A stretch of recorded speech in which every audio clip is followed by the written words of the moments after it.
Maing buntag Pilipinas, maing hapon Texas. So karong adlaw ato anang pud nga padayonon ang atong pagbasa sa pulong sa Dios, no? So glory to God kay gitagaan na pud ta niya laing adlaw. Igsuon nga atong i-celebrar, no? Kay ingon pa ang Salmo 118 verse 24, "This is the day that the Lord has made. We will rejoice and be glad in it." So ato nang i-declare igsoon para ato ang mahinumduman nga ang matag adlaw hinimo sa Dios para ato ang ikalipay, no? Para maglipay ta igsoon. So karon atong basahon ang libro sa First Samuel, no? First Samuel, Bisaya ani. Samuel. Samuel man gihapon, no? Di ba? Okay, so kung naa kay Biblia igsoon, iawhagon ta jud kano giawhag ta ka. No, giawhag ta ka kung nakay higayon nga molingkod. Nya nakay Bible, maayo jud kay naigsuon nga imuhang okbon, no? Ang imuhang Biblia. Aron dili na agop upon. Bitaw, no? So igsuon, salamat kaayo nga naka-open ka ani nga video and I hope nga imo kong duyugan karong adlaw, no? So kagahapon atong nahuman ang Ruth, karon atong ipadayon na nata sa First Samuel onya kung asa ta ipahunong sa Ginoo karon na ato ang tan-awon, no? Kung asa ta mahuman hangtod nga mag 30 minutes kay akong tinguha, no, nga at least 30 minutes a day nga makabasa tag pulong sa Ginoo nya. Kini akong i-record para kamo po diha, no, nga naa sa lain-lain dapit, no, ma-inganyo, ma-encourage nga mo open sa inyong mga Biblia. So igsoon, magampo sa ta. Hallelujah. Thank you, Jesus. I acknowledge, Lord, na akadri sa mong taliwala karon, O God. Salamat sa imong presensya. Salamat, Ginoo, sa imong gugma. Salamat sa imong pagkamaayo. Ug salamat, Lord, sa lain usab nga adlaw nga imong gihatag kanamo, Ginoo. Ikaw among pasidunggan o pasalamatan sa kanunay. Kay ikaw among Dios nga labing gamhanan. Ikaw ang Dios nga among gialagaran. Buhi ka nga Dios, mahigugmaon ka nga Dios. Ikaw may nagaprotekta kanamo kanunay, Lord, gikan sa mga katalagman. Ikaw kanunay, Ginoo, may naga-provide sa among mga gipanginahanglan sa matag adlaw. So thank you kay Ginoo. Dalaygon ka sa walay katapusan. Ug ikaw, Ginoo, among ginaawhag karon nga mamuhat, Lord, sa among taliwala, O God. Samtang kami magabasa sa imong pulong, I pray, Lord, nga ikaw magapanalangin sa matag usa karon, Ginoo, nga nagatanaw ani nga video, Ginoo, uban lang tibok panimalay, Ginoo, kung unsa man iyang ginago through karon nga sitwasyon, I pray, Lord, nga ikaw makig-uban kanila, O God. I pray, Ginoo, nga imo silang tagag kadaugan, Ginoo, sa tanang sitwasyon nga ilang ginagian karon, O Lord. Salamat kay sa imong pagabuhaton, Ginoo, ug I pray nga imong balang espiritu, O Dios, magahikap sa mga matag usa kasing-kasing, O God, nga mahimong humok, nga mahimong madinawaton sa imong pulong, O God. Ug I pray, Lord, nga imong tabangan, Ginoo, nga motubo gyud, Ginoo, ug dugang sa mong pagtuog, pagsalig diha kanimo, O God. So salamat, Lord, dalaygon ikaw sa walay katapusan, ikaw mong ginapasalamatan, ug ikaw mong ginadaig, ug ikaw Ginoo mong ituboy sa kahitasan, pinagisang ngalan ni Jesus. Pinagisang ngalan ni Jesus. Mamuhat ka, O Dios. Amen and amen. So igsoon atong sugdan, no? So aduna siya pasiuna, no? Na siya pasiuna. Giingon diri ang basahon sa unang Samuel, naghisgot sa panahon nga ang nasod sa Israel nag-ilis sa ilang paagi sa pamunuan gikan sa pagmando sa mga maghuhukom ngadto sa pagmando sa usa ka hari. Okay, diri magsugod, no, nga imbis nga mga maghuhukom or katong prophet ana hari ang ilahang ginapangita. Okay, kining tulo ka tawo may kalabutan sa kausaban diha sa nasod sa Israel. Si Samuel nga mao ang katapusan sa mga inilang maghuhukom, si Saul nga mao'y unang hari sa Israel, ug si David kansang kaagi ug paningkamot sa wala pa siya mahimong hari nahilambigit sa mga sugilanon sa kinabuhi ni Samuel ug ni Saul. Ang tema ni ining maong basahon sama sa unang basahon nga nagsaysay sa kaagi sa daang kasabutan mao kini ang pagsugot o pagtuman sa kabubuton sa Dios magdalag kadaugan ug ang dili pagtuman sa iyang kabubuton magdalag katalagman. Tin-aw kining gipadayag diha sa pulong sa Ginoo ngadto kang Eli nga pari sa chapter 2 verse 30. Ang nagpasidungog kanako pasidunggan ko usab, ug ang nagsalikway kanako isalikway ko usab. Gihulagway niining basahona ang nagsagol nga pagbati bahin sa pagpatunhay sa pamunuan nga panguluhan og usa ka hari. Ang Ginoo mismo mao ang giisip nga matuod nga hari sa Israel. Apan tungod sa hangyo sa mga tawo, ang Ginoo nagpilig hari alang kanila.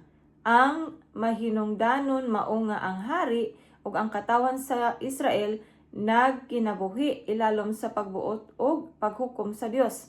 Sa chapter 2 na siya makita, no? Ang mga katungod sa tanang tawo, dato man siya o kabos, gipasubay sa mga balaod sa Dios. Okay, mausa kadto ang pasiuna igsuon, no? Susugdan nato karon ang chapter 1. Okay, giuluhan kinig si Elkana ug ang iyang banay miadto sa Silo. Okay, may verse 1, may tawo nga tagarama sa kabungturan sa Ephraim nga ginganlag Elkana, anak ni Jeroham nga anak ni Elihu. Si Elihu anak ni Toho nga anak ni Zuf nga sakop sa banay ni Ephraim. Si Elkana adunay duha ka asawa, si Hana ug si Penena. May mga anak si Penena apan si Hana wala. Matag tuig mag-adtuan si Elkana sa Silo aron pagsimba og paghalad og mananap nga sunugon ngadto sa Ginoo nga labing gamhanan. Didto mag-alagad ingon nga mga pari ang duha ka anak ni Eli nga si Hopni og si Pinihas.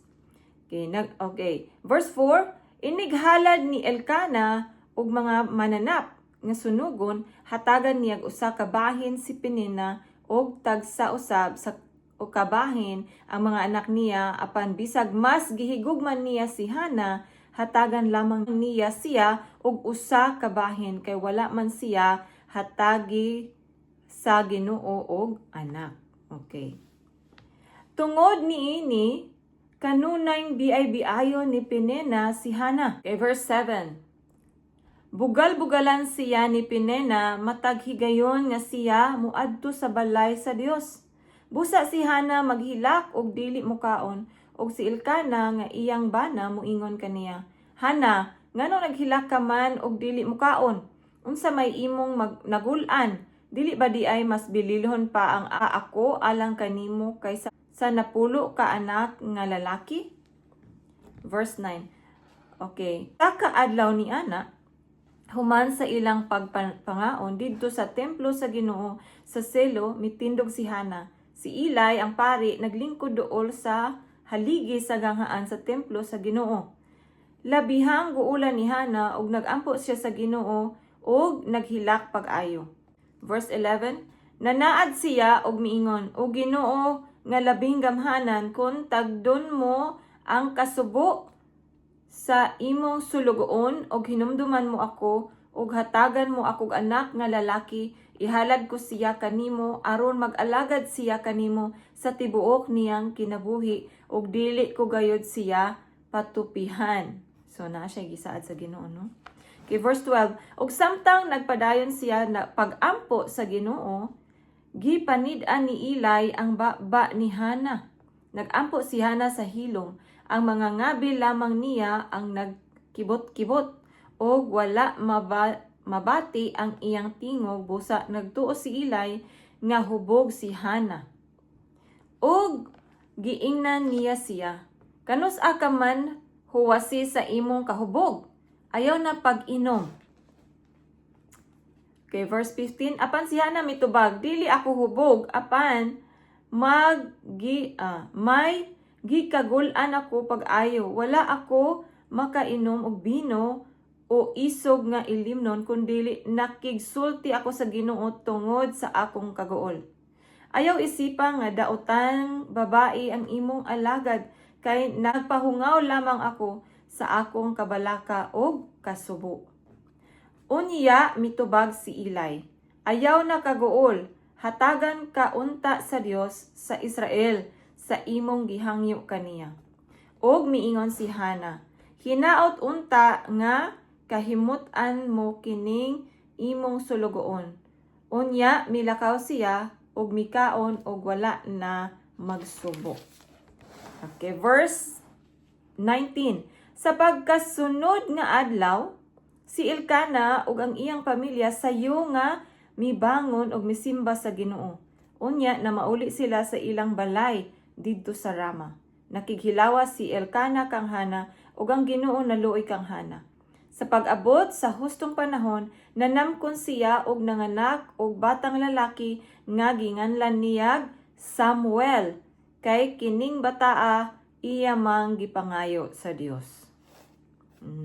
Verse 21, unya si Elkana ug ang tibuok niyang panimalay miadto na usab sa templo aron paghalad ngadto sa Ginoo sa tinuig nga halad ug sa pagtuman sa iyang saad. Si Hana wala mo kuyog kanila kay giingnan man niya ang iyang bana. Inig kalutas na sa bata dadon ko siya og ihalad sa Ginoo og magpabilin siya didto sa tibuok niyang kinabuhi. Wow. Verse 23. Miingon si Elkana kaniya, buhata ang imong gihuna-huna nga maayo. Hulata nga malutas nimo ang bata og itugot unta sa Ginoo nga matuman ang imong giingon.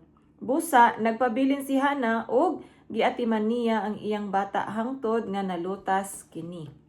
24. Og sa nalutas na niya ang bata, gidala niya siya sa templo sa Ginoo didto sa Silo.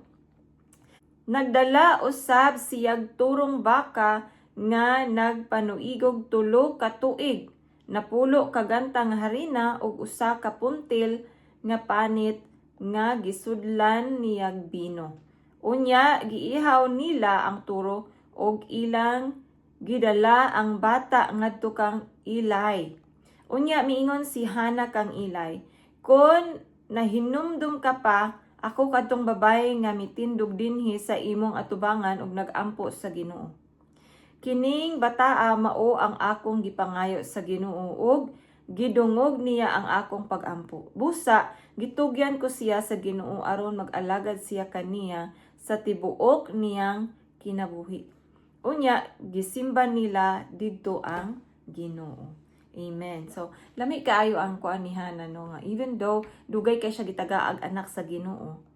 Pero sa dihang gitagaan sa Ginoo usa, no? Wala niya kim ba? Wala niya wala niya wala niya kuan nga akuan ning bata, no? Kung dili iyang gituman yang gisaad sa Ginoo nga iya jong ihalad sa Ginoo ang iyang anak, no? O anak pod unta ta igsoon, no? Kung nagsaad ta sa Ginoo, mutuman kita sa tong saad. Although sahay kanang murag malimtan na to atong gisaad. No, halimbawa maingon ta nga kanang Lord, kung tagaan lang ko nimo ani mo, mga lagad jud ko sa imong Ginoo. Di ba? Nay usahay no kung tagaan ko nimo og trabaho, Lord, mga lagad jud ko sa imong, magsige jud kog simba. Kung nagsaad ka sa Ginoo igsoon, tuman na, no? Tuman na igsoon. So, kay tabangan tas Ginoo, panalanginan tagdaghan. So, actually, mao to ang chapter 1, igsoon. So, nahuman na to ang chapter 1. Atong padayonon ang chapter 2. Tagaan kini og title nga nagpasalamat si Hana. Chapter 2. Unya, nagampo si Hana og miingon, nagmalipayon ako tungod sa gibuhat sa Ginoo kanako, kay gilipay man ako niya. Gikatawan ko ang akong mga kaaway, kay giluwas man ako sa Dios. Walay balaan sama sa Ginoo, wala gayoy sama kaniya. Walay dalangpanan sama sa atong Dios. Ayaw kamo pangandak o pagpagarbo, kay ang Ginoo nga Dios nasayod sa tanan ug hukman niya ang mga buhat sa tawo. Amen. Nangabali ang mga pana sa mga taong kusgan, apan nalig-on ang mga huyang. Nagpasuhol na aron makakaon ang kaniadto mga busog, og nabusog na ang kaniadto gigutom. Nanganak og 7 ang kaniadto wala manganak. Apan nag-inusara na lamang ang kaniadto daghag anak. Ang Ginoo mopatay og mohatag pagbalik sa kinabuhi. Mubanlod siya ngadto sa Siol ug siya usay mupagawas. Ang Ginoo maoy magbuot kinsay iyang himuong dato ug kinsay iyang himuong pobre. Siya ang mupaubos ug siya usab ang mutuboy. Gikan sa yuta, bangunon niya ang kabos ug alsahon ang nalupog sa ubo. Ug palingkuron niya sila tupad sa mga prinsipe. Og hatagag harianong lingkuranan. Kay iya man sa Ginoo ang mga patukuranan sa kalibutan. Og diha niini gipahimutang niya ang kalibutan.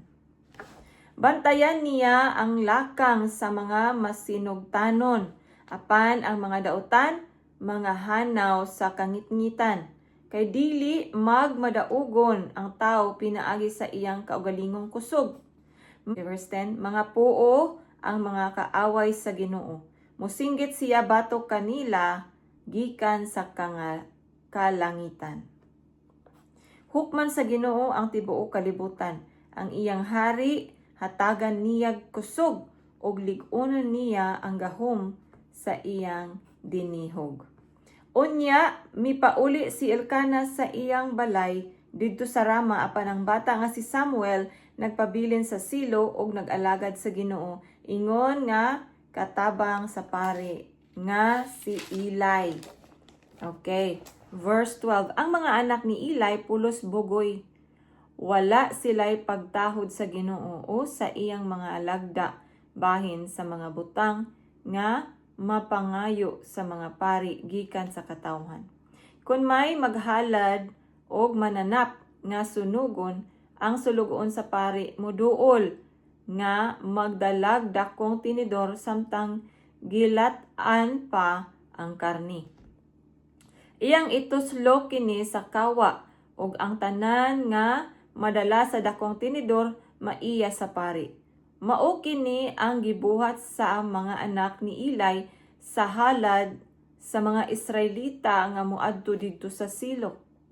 Og sa dili pa sunugon ang tambok, ang sulugoon sa pari moduol og moingon sa tawo nga naghalad og mananap nga sunugon. Hatagig unod ang pari aron iyang isugba kay dili siya mudawat og karni nga linat-an kun dili hilaw. Okay, so verse 16. Kung ang tawo moingon kaniya, ipasunog una nila ang tambok unya makahimo ka na sa pagkuha kutob sa imong gusto, ang sulugoon sa pari mo tubag dili ka na mahimo. Kinahanglan ihatag mo kini karon kanako kay kun dili ilugon ko kini. Dako ang sala nga mahimo sa mga anak ni Eli batok sa Ginoo. Kay ila mang gipanamastamasan ang mga halad. Okay, verse 18. Sa samang higayon, ang bata nga si Samuel nagpadayon sa pag-alagad sa Ginoo ug nagsulob siya og ipad nga lino. Matag tuig ang iyang inahan maghimo kaniyag bisti ug dadon niya kini kang Samuel inig adto niya og sa iyang bana sa templo aron paghalad sa tinuig nga halad mananap nga sunugon. Unya panalanginan ni Eli si Elkana ug ang iyang asawa og ingnan niya sila. Ang Ginoo maghatag unta kaninyong dugang mga anak tungod kay gihatag man ninyo si Samuel ngadto sa Ginoo human niini na mauli sila. Gipanalaginan sa Ginoo si Hana ug nanamkon siya og nanganak pagtulo ka lalaki ug 2 ka babayi. Ug ang bata nga si Samuel nagtubo nga nag-alagad sa Ginoo. So naapay 5 ka mga anak ni Hana after kang Samuel, no? Okay, verse 22. Niining higayuna si Eli tigulang na kaayo og nadungog niya ang tanan nga gibuhat sa iyang mga anak ngadto sa mga Israelita ug ang ilang pagpakighilawas sa mga babay nga nag-alaga didto sa ganghaan sa tulda nga tagbuanan. O giingnan niya sila, nganong gibuhat man ninyo kini? Nakadungog ako gikan sa mga tao mahitungod sa inyong mga buhat nga daotan. Mga anak, dili maayo ang balita nga akong nabati gikan sa katawhan sa Ginoo. Kung makasala ang usa ka tawo sa iyang isig katawo, panalipdan siya sa Dios. Apan kung ang hisad-an sa tawo mao ang Ginoo, kinsa may makapanalipod kaniya. Apan wala nila panumbalinga ang sulti sa ilang amahan kay ang Ginoo nakahukom naman sa pagpatay kanila. Sa laing bahin ang bata nga si Samuel nagtubo og gikahimut-an sa Ginoo og sa mga tawo. Okay, verse 27, unya may propeta nga nakikita kang Ilay og miingon kaniya, mao kini ang giingon sa Ginoo. Gipaila ko ang akong kaugalingon sa banay sa imong katigulangan nga si Aaron sa didto pa sila sa Ehipto ug ulipon pa sa Paraon. Okay. Gipili ko siya gikan sa tanang banay sa Israel aron mahimo nga kung pari nga na mag-alagad sa halaran og magsunog sa insenso og magsulob sa og ipad nga lino nga sagrado sa akong atubangan. Gihatag ko sa banay sa imong katigulangan ang tanang mga halad nga sunugon gikan sa katawhan sa Israel. Nganong gikaibgan man nimo ang akong mga hayop nga ighahalad ug ang mga halad nga akong gisugo nga himuon nimo. Nganong pasidunggan man nimo ang imong mga anak labaw kay kanako. Gipatambok mo sila pinaagi sa labing maayong bahin sa mga halad sa akong katawhan nga ang Israel. Busa, mingon ang Ginoo ang Dios sa Israel, akong gisaad nga ang imong banay ug ang banay sa imong amahan mag-alagad kanako hangtod sa hangtod. Apan karon ang Ginoo nagpadayag, dili ko kana buhaton kay ang nagpasidungog kanako pasidunggan ko usab, ug ang nagsalikoy kanako isalikway ko usab. Dili na madugay ug moabot ang adlaw nga pamatyon ko ang tanang batan-ong lalaki sa imong panimalay ug banay aron nga sa imong panimalay wala nay moabot sa pagkatigulang. Unya ikaw masubo ug masina nga magsud-ong sa katawhan or sa kauswagan nga ihatag ko sa Israel. Apan wala nay moabot pagkatigulang sa imong panimalay. Ang sakop sa imong banay nga hugot nga tugutan ko pagpadayon sa pag-alagad sa akong halaran, ilikay ko sa mga paghilak o sa kagulanan. Ang uban mong kaliwat mga matay sa espada, ug ang mahitabo sa imong duha ka anak nga si Hopni ug si Pinihas mahimong ilhanan alang kanimo. Silang duha magdungan og kamatay. Unya magtudlo ako pari nga buutan nga motuman sa akong kabubuton. Lig-unon ko ang iyang banay ug mag-alagad siya sa akong dinihugan nga hari hangtod sa hangtod. Ug ang bisan kinsa nga mahibilin sa imong banay mangayo kaniyag salapi ug pan ug muhangyo nga himuon silang pari aron sila makakaon. Chapter 3.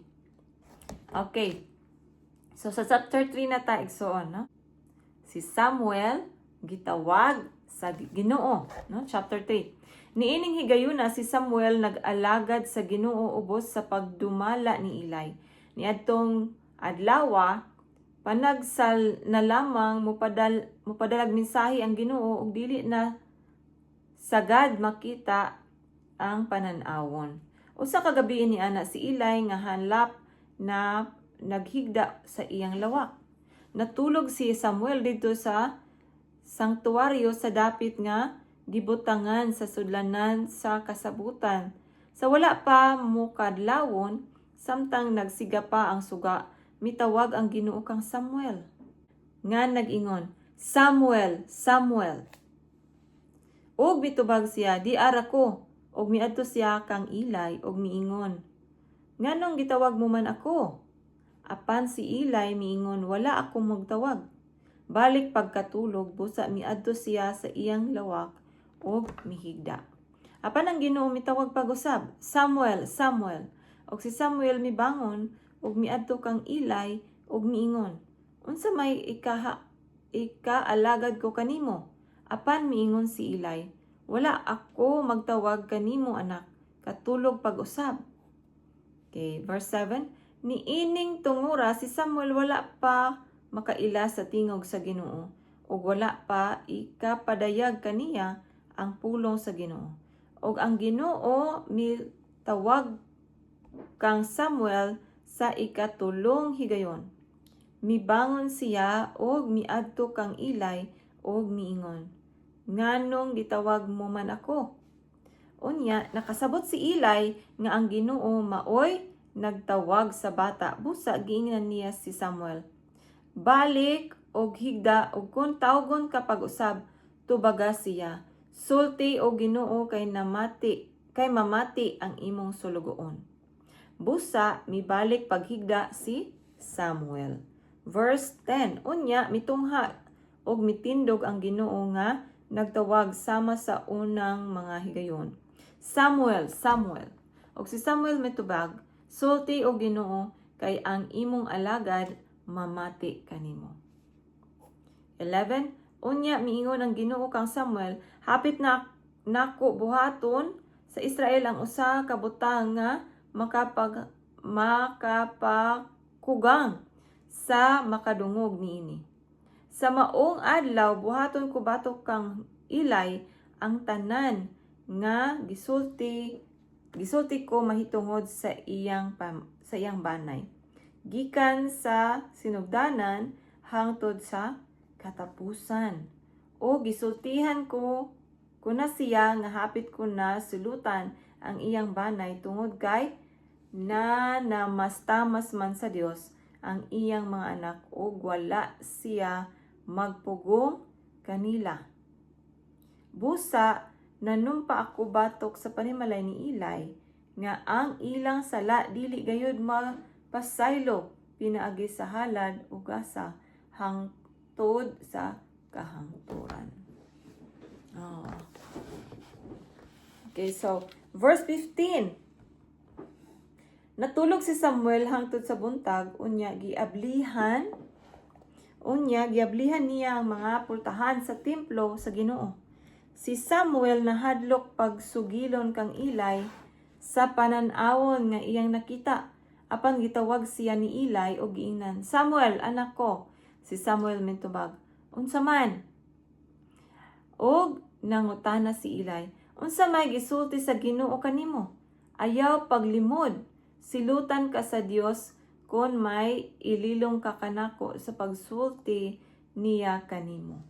Busa gisuginlan niya si Samuel sa tanan, og si Eli miingon, siya mao ang Ginoo og matuman gayod ang iyang pagsabot. Or matuman gayod. Kay siya mao ang Ginoo og matuman gayod ang iyang pagbuot. Okay, pagbuot. 19. Madako si Samuel. Okay, verse 19. Midako si Samuel ug ang Ginoo nag-uban kaniya ug walay nakawang sa tanan nga iyang gisulti. Og mituo ang tibuok Israel gikan sa Dan ngadto sa Beersheba nga si Samuel propeta sa Ginoo. Unya mipakita pag-usab ang Ginoo didto sa Silo kay mipadayag man siya kang Samuel didto pinaagi sa pagpakisulti kaniya. Ang gisulti ni Samuel nang nasangyaw sa tibuok Israel. So isuon mao kadto ang chapter 1, 2, and 3, no? So tulo ka chapter ang ato ang nahuman karon igsoon og salamat kaayo sa kahigayunan nga imong gihatag karong adlaw uban kanako sa pagbasa o pagpaminaw sa pulong sa Dios. I hope nga natay nakuha no nga lesson within sa tulo ka chapter. Ang ako ang ma-highlight no na-highlight dito nga si Hana no. Si Hana mainampuon sa Dios, wala siya ming undang sa pag-ampo sa Ginoo hangtod nga gitubag sa Dios ang iyang mga pag-ampo. Unya, usapod o ikaduha nga akong nakuha nga si Hana ning tuman sa iyang saad sa Dios. Kay gituman man sa Dios o gitubag man sa Dios ang iyang pangapag-ampo, ang iyang gisaad sa Ginoo nga iyang ihalad iyang anak, iya pong gituman paghuman niya og lutas sa maong bata. No, kung imong imagine nun, sa usa ka mama, kagamay pa anang bata nga bag-ong lutas, no? Usahay dili nato mahatag, no? Pero si Hana iyang gihatag sa Dios si Samuel. So, lami kayo ang lesson, di ba nga? Pwede na to na i-apply sa tong kinabuhi. Nga, kung nahimo ni Hana to, pwede po na to na mahimo, no? Kung atong i-apply sa atong kinabuhi. Padayon ta mag-ampo sa Ginoo kung naamang kay mga pag-ampo igsuon nga hangtod karon wala pa siguro gitubag sa Dios, ayaw og undang sa pag-ampo ni ana, no? Padayon og ampo duol sa Dios hangtod nga iyahang tubagon ang imong gipangayo nga sa pag-ampo nimo. So igsuon, salamat kaayo sa kahigayunan, dalaygon ang Dios sa walay katapusan. I hope nga magkita na usab kita sa sunod higayon. Daghang salamat.